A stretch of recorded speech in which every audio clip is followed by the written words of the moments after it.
तो इसको शुरू करने से पहले मैं कुछ रिमाइंड करवाता जाऊं कि अभी तक हमने क्या पढ़ा है।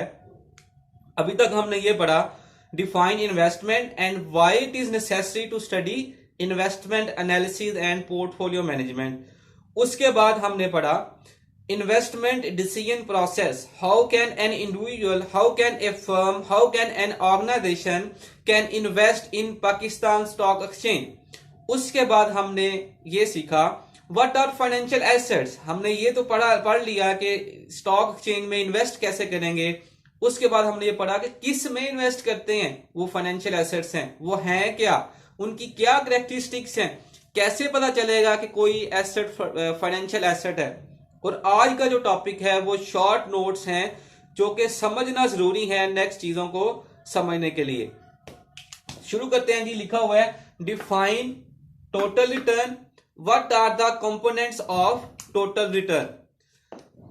टोटल रिटर्न क्या है और इसके कंपोनेंट्स क्या हैं। एग्जाम में ये क्वेश्चन बार बार रिपीट होता है, 4 मार्क्स का ये क्वेश्चन आता है। इसी क्वेश्चन को एक और तरीके से पूछा जाता है define total return, explain its components, either any of these components be negative, explain. इसको एक्सप्लेन करें जी। शुरू करते हैं जी। जैसा कि हमने इन्वेस्टमेंट एनालिसिस के फर्स्ट टॉपिक में ही पढ़ा था कि इन्वेस्टमेंट की ही इसलिए जाती है कि इन रिटर्न हमें कुछ ना कुछ मिले। तो जो मिलता है हमें इन रिटर्न इन्वेस्ट करने, अपने पैसे इन्वेस्ट करने के बदले, उसे टोटल रिटर्न कहते हैं। Total return is something that is given by the company to the investor in return of investment. Investment के बदले इन्वेस्टर को क्या मिलता है।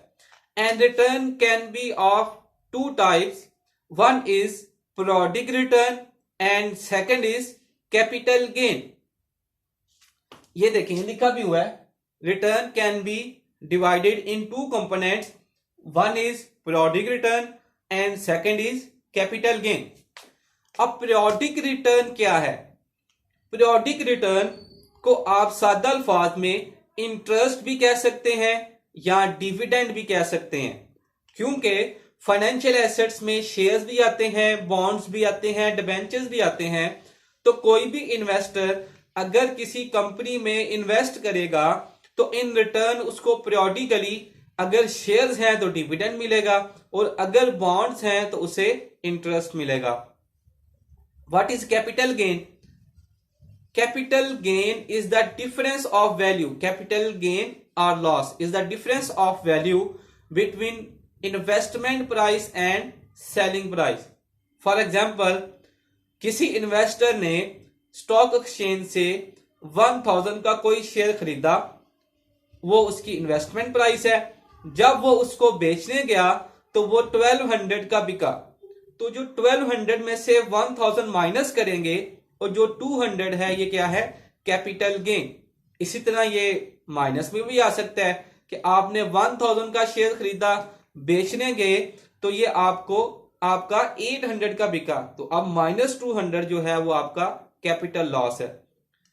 We can summarise that total return is a combination of 2 things. One is periodic return, that is called dividend or interest, and another thing is that capital gain. As we already explained कि आपने shares खरीदा और उसको बेचने गए तो investment price और selling price में जो डिफरेंस था उसे कैपिटल गेन और लॉस कहेंगे। अच्छा, इसमें एक और क्वेश्चन था कि क्या any of this component be negative. क्या इन दोनों में से कुछ नेगेटिव हो सकता है। यस, नेगेटिव हो सकता है। पहले देखें पीरियोडिक रिटर्न में क्या है। पीरियोडिक रिटर्न में हम इसमें लिख ले इंटरेस्ट और डिविडेंड। इंटरेस्ट और डिविडेंड, या तो इंटरेस्ट डिविडेंड मिलेगा या नहीं मिलेगा, या तो ये प्लस में होगा या जीरो में होगा। इसका मतलब है ये तो नेगेटिव नहीं हो सकता। कैपिटल गेन, जैसे अभी एग्जांपल दी थी कि 1000 का शेयर खरीदा और बेचने गए तो आपको 800 का बिका, तो ये -200 में आ गया। जो आपको लॉस हुआ वो क्या है, कैपिटल लॉस। ठीक है, कैपिटल गेन और capital loss. now we are concluding this topic. Total return is a combination of two things: periodic return and capital gain.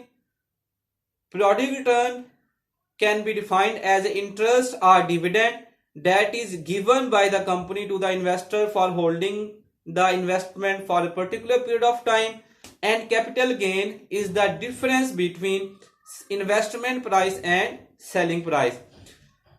If the investment price is less than selling price, then we can say that it is capital gain, and if the investment price is more than the selling price, then we can say that it is capital loss. And total return is a combination of two things: periodic return either be 0 or 1, but capital gain can be negative. So according to our discussion, we are proving that one component of total return can be negative, and that is capital gain, capital loss. अगर capital loss होगा तो वो negative में हो जाएगा. Next topic की तरफ आते हैं जी. Expected return and realised return. Expected return जैसे नाम से ही शो हो रहा है, एक्सपेक्ट करना. जो इन्वेस्टर्स फ्यूचर के लिए इन्वेस्टमेंट करे और फ्यूचर के लिए होप करे कि फ्यूचर में इसको ये मिलेगा, उसको एक्सपेक्टेड रिटर्न कहेंगे. Expected return is a return that is hope by the investor to investor in a future period of time. मुस्तकबिल में आपको क्या मिलेगा इन्वेस्टर को, वो एक्सपेक्टेड रिटर्न है, वो क्या एक्सपेक्ट कर रहा है. And what is realised return? Realised return जो एक्चुअल में मिल चुका है. एक्सपेक्टेड क्या है? फ्यूचर में इन्वेस्टर क्या होप कर रहा है, क्या एक्सपेक्ट कर रहा है कंपनी से, कितने परसेंट रिटर्न मिलेगा. और जो रियलाइज्ड रिटर्न है उसको मिला क्या, एक्चुअल इन्वेस्टमेंट करने के बाद उसको प्रैक्टिकली क्या मिला. और उसके बाद हम आते हैं जी next, what is risk. Risk क्या है? रिस्क को अगर एक वर्ड में हम डिस्क्राइब करना चाहें तो हम इसे लिखते हैं अनसर्टेनिटी.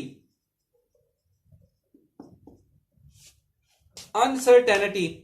और इसको अगर डिफाइन करें तो हम ये कहेंगे the chances that actual outcome may differ from expected one. It may be positive और नेगेटिव.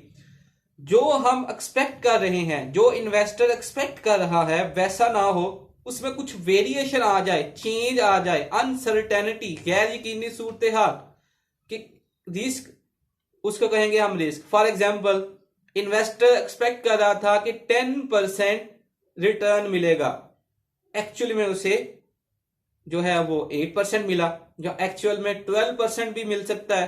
तो ये जो वेरिएशन है ना, 2% प्लस 2% माइनस, इसे कहते हैं रिस्क. तो रिस्क पॉजिटिव भी हो सकता है और नेगेटिव भी हो सकता है. उसके बाद जो टर्म है रिस्क एपिटेट. रिस्क एपिटेट हमने इन्वेस्टमेंट डिसीजन प्रोसेस में पढ़ा था ना, कि जो इन्वेस्टर है सबसे पहले investment objective, investment policy define करता है. तो रिस्क एपिटेट ये डिफाइन करेगा, ये डिटरमिन करेगा कि कोई भी कंपनी, ऑर्गेनाइजेशन, फर्म, इंडिविजुअल, कोई भी जो इन्वेस्ट कर रहा है वो गिवन लेवल ऑफ रिसोर्सेज और रिटर्न पे किस कदर तक रिस्क को बियर कर सकता है. एक पर्टिकुलर सिचुएशन में कोई भी investor, individual, firm, organisation, business unit given resources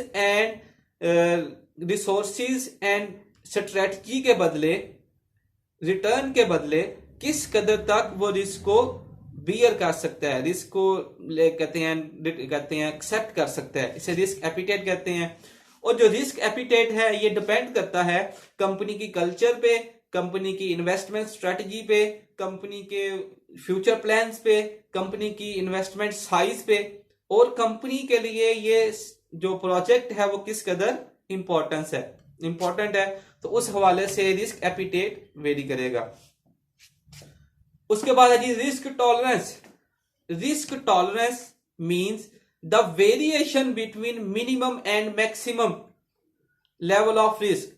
risk appetite में क्या पढ़ा था कि कोई भी company given level of resources and return पर किस कदर तक रिस्क एक्सेप्ट करेगी। रिस्क टॉलरेंस ये बताएगा कि किस कदर मिनिमम एंड मैक्सिमम, एक रेंज डिफाइन कर दी कि किस कदर तक रिस्क मिनिमम अगर हो तो कितना होगा और मैक्सिमम अगर रिस्क एक्सेप्ट करना पड़े तो कितना एक्सेप्ट कंपनी करेगी। उसके बाद जो लास्ट टॉपिक है शॉर्ट नोट हमारा, attitude of investors toward risk, risk behaviours of investors, risk preferences of investors. अब चूंकि इन्वेस्टमेंट एनालिसिस पढ़ रहे हैं और रिस्क को कंसिडर कर रहे हैं तो हमें यह देखना भी हमारे लिए इंपॉर्टेंट होगा कि जो इन्वेस्टर है उसकी साइकोलॉजी क्या है, वो किस कदर तक रिस्क को कहते हैं बियर कर सकता है। उसके बिहाव पे हम उसके बिहेवियर्स को डिटरमिन करेंगे ताकि उसके मुताबिक स्ट्रेटेजी बनाई जा सके। 3 किस्म के बिहेवियर्स या एटीट्यूड्स हैं इन्वेस्टर्स के। फर्स्ट है जी रिस्क अवर्स, सेकंड है रिस्क सीकर्स एंड थर्ड है रिस्क इंडिफरेंट। फर्स्ट कैटेगरी में अगर हम देखें तो फर्स्ट कैटेगरी में आता है रिस्क अवर्स। अवर्स ऐसे लोग, ऐसे इन्वेस्टर्स जो कि रिस्क नहीं लेना चाहते, जो कि रिस्क लेना, ज्यादा रिस्क लेना पसंद नहीं करते। Risk averse are those investors who do not want to take risk, they only take extra risk if there is extra return available. अगर इन रिस्क लेना पड़ जाए तो ये रिटर्न ज्यादा डिमांड करते हैं। इनकी पहचान नॉर्मली एज जो है, पर्टिकुलर कोई एज तो नहीं, बाज यंग लोग भी रिस्क अवर्स कैटेगरीज में आते हैं, लेकिन नॉर्मली एज जो है इनकी ज्यादा होती है। जो एजेड लोग हैं वो रिस्क अवर्स में आते हैं, वो अपना रिस्क लेना ज्यादा पसंद नहीं करते। प्रोफेशन, सैलरीड पर्सन होते हैं risk averse investor, normally salaried person होते हैं, क्योंकि पैसे ऑलरेडी थोड़े हैं तो वो इसलिए रिस्क लेना पसंद नहीं करते। Investment size, risk averse investor की जो इन्वेस्टमेंट साइज है वो नॉर्मली कम होती है। रिस्क सीकर, सेकंड कैटेगरी है risk seekers. Risk bold people, risk searchers, ऐसे लोग हैं जो कि रिस्क लेना पसंद करते हैं, ये लोएस्ट रिटर्न पे भी इन्वेस्ट कर देते हैं, या रिस्क जिस पे नॉर्मली लोगों को ज्यादा लग रहा होगा कि उसमें भी इन्वेस्ट करना कर देते हैं कुछ फ्यूचर प्लानिंग करके। तो रिस्क सीकर्स, रिस्क बोल्ड या risk searchers are those investors who are willing to take risk, they will invest even if return is low. अगर रिटर्न लो भी नजर आ रहा है ये फिर भी इन्वेस्ट कर देंगे। और लास्ट है जी रिस्क इंडिफरेंट। रिस्क इंडिफरेंट और रिस्क न्यूट्रल, ये ऐसे लोग हैं जिनको रिस्क से कोई कंसिडर नहीं, इनको एक पर्टिकुलर रिटर्न मिलता रहे तो चाहे आपका रिस्क कम हो या ज्यादा हो, इन्हें इससे फर्क नहीं पड़ता। आज के लेक्चर को मैं समराइज कर रहा हूं। आज हमने पढ़ा what are total return, explain the component of total return, can any of these component be negative, what is expected return, what is realized return, what is risk appetite, risk tolerance, attitudes of investor towards this, risk seekers, risk averse and risk indifferent। कोई भी question हो तो आप